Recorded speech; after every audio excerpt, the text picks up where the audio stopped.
Assalamualaikum warahmatullahi wabarakatuh. Halo guys, perkenalkan nama aku Kartika Serinujana, NPM 2171020133 dari Prodi Sistem Informasi kelas 3B. Di video ini, aku akan membahas tentang rekayasa perangkat lunak, analisis sistem, dan desain sistem. Oke, langsung saja kita ke pembahasannya. Apa sih perangkat lunak itu?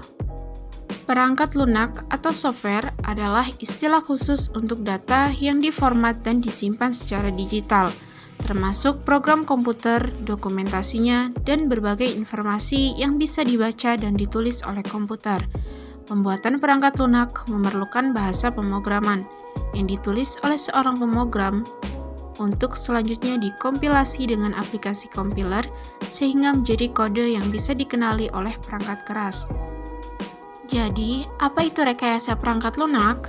Rekayasa perangkat lunak atau software engineering adalah suatu bidang profesi yang mendalami cara-cara pengembangan perangkat lunak termasuk pembuatan, pemeliharaan, manajemen organisasi, pengembangan perangkat lunak, dan manajemen kualitas. Selanjutnya, proses rekayasa perangkat lunak.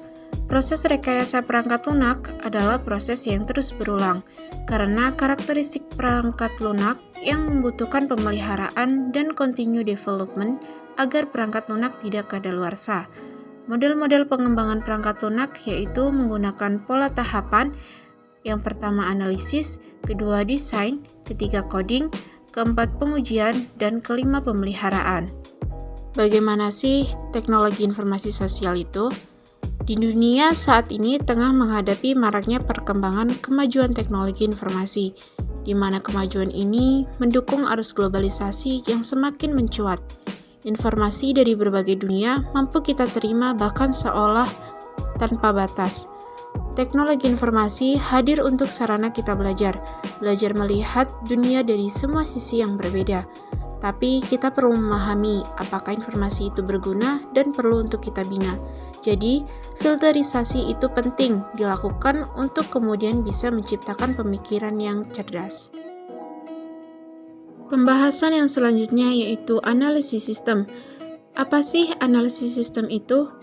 Analisis sistem adalah kumpulan dari beberapa bagian-bagian sistem, baik abstrak maupun secara fisik, saling terintegrasi dalam pengkolaborasian demi mencapai suatu tujuan.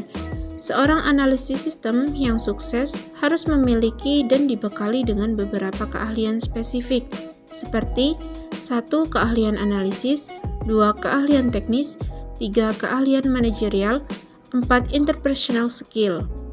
Yang selanjutnya ada teknik pengumpulan data. Dalam penelitian, teknik pengumpulan data merupakan bagian terpenting, maka dari itu bagian ini tidak boleh dilewatkan. Baik data berupa tulisan atau perkataan, berupa gambar yang berpartisipasi dalam menjawab masalah penelitian yang dinyatakan untuk menyelesaikan rumusan masalah. Berikut ini teknik dalam pengumpulan data. Teknik pengumpulan data yang pertama yaitu teknik wawancara. Teknik ini dilakukan dengan cara proses komunikasi dalam mengumpulkan informasi, menjawab antara penelitian dan informasi yang berguna untuk informan atau subjek penelitian. Teknik yang kedua yaitu teknik observasi, yaitu pengamatan langsung terhadap profil organisasi dan objek penelitian. Teknik ini dilakukan dengan observasi berstruktur dengan menyiapkan daftar kebutuhan data dan sumber data. Dan teknik yang ketiga yaitu teknik kuesioner.